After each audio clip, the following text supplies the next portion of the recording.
Alors, bonjour à toutes et à tous.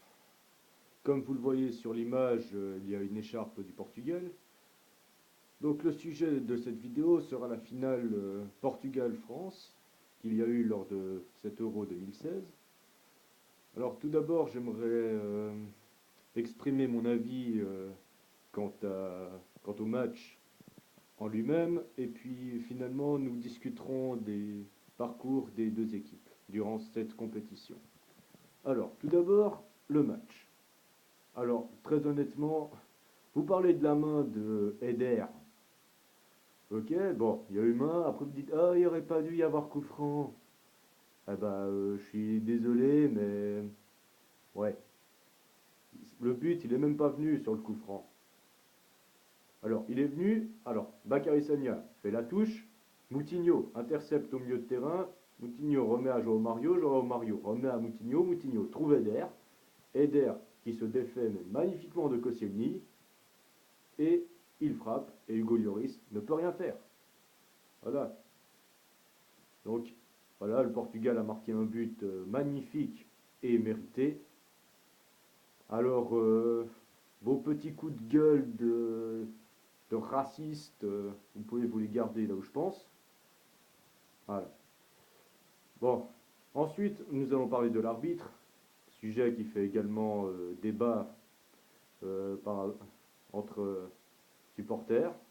Alors oui, je suis d'accord, l'arbitre a été payé. Mais la question est, par qui a-t-il été payé? Et moi, j'ai la réponse à cette question.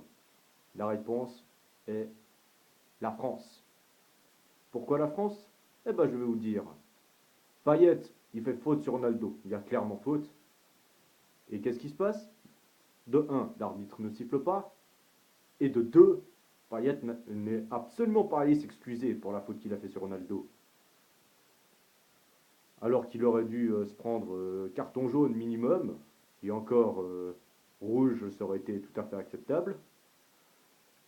Et ensuite, il y a Cédric qui fait une faute, mais mineure sur Payet, et il se prend un jaune. Alors arrêtez de dire que c'est le Portugal qui a payé l'arbitre, parce que nous on sait très bien que c'est vous qui l'avez payé. N'essayez pas de nous faire porter le chapeau pour vos erreurs. Ok? Voilà. Alors bon, voilà pour la finale. Alors ensuite on va parler du parcours de ces deux équipes. Alors, à partir des huitièmes de finale, donc de notre victoire face à la Croatie, vos journalistes ont osé déclarer que le Portugal était dégueulasse. Ok? Ok, alors on va débattre un petit peu de ça. Ok, alors, on va commencer par les phases de groupe. Alors, alors pour récapituler, alors, dans le groupe de la France, il y avait la Suisse, l'Albanie et la Roumanie. Dans le groupe du Portugal, l'Islande, l'Autriche et la Hongrie. Alors, vous dites qu'on était dans le tableau le plus facile, c'est ça? Ah bah, au vu de ce qu'ont montré les autres équipes, très honnêtement, je dirais que l'Islande ou la Hongrie étaient largement plus fortes que l'Albanie ou la Roumanie. Ensuite, alors, vous osez nous traiter de dégueulasse après notre victoire en huitième de finale face à la Croatie. Alors, déjà de un, on n'est pas dégueulasse, on a joué. On est, on est juste une équipe, c'est tout. Mais, mais il y a bien un truc de dégueulasse, c'est l'équipe de France. Alors, pourquoi est-ce que je dis l'équipe de France?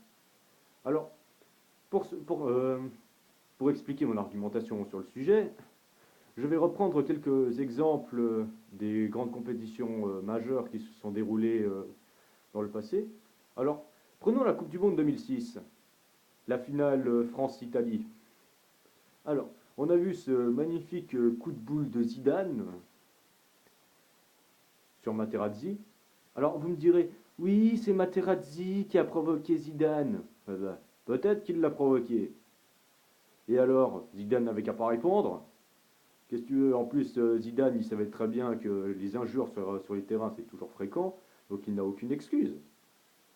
Vous allez encore dire que c'est les Italiens qui ont payé l'arbitre pour aller gagner au penalty? Non mais, faut arrêter là. Ensuite, qualification pour le Mondial 2010. Vous savez, cette fameuse main de Thierry Henry. Et là, qu'est-ce que vous avez dit? Oh, vous avez souri. Oh, ça fait partie du jeu, l'arbitre n'a rien vu. Bah voilà, tant mieux, hein. Ah bah.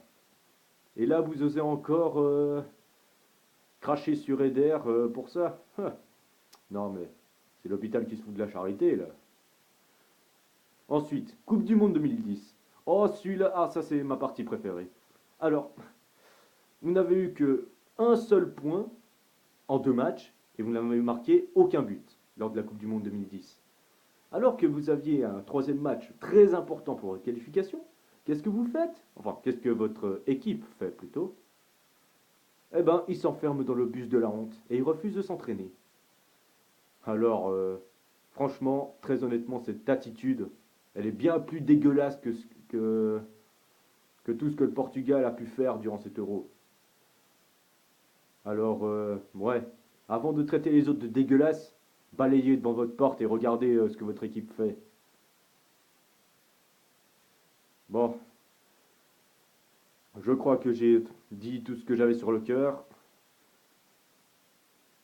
Donc, je vais gentiment conclure cette vidéo en disant que la victoire du Portugal est amplement méritée.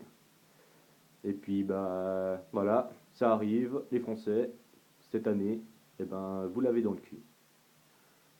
Bye bye.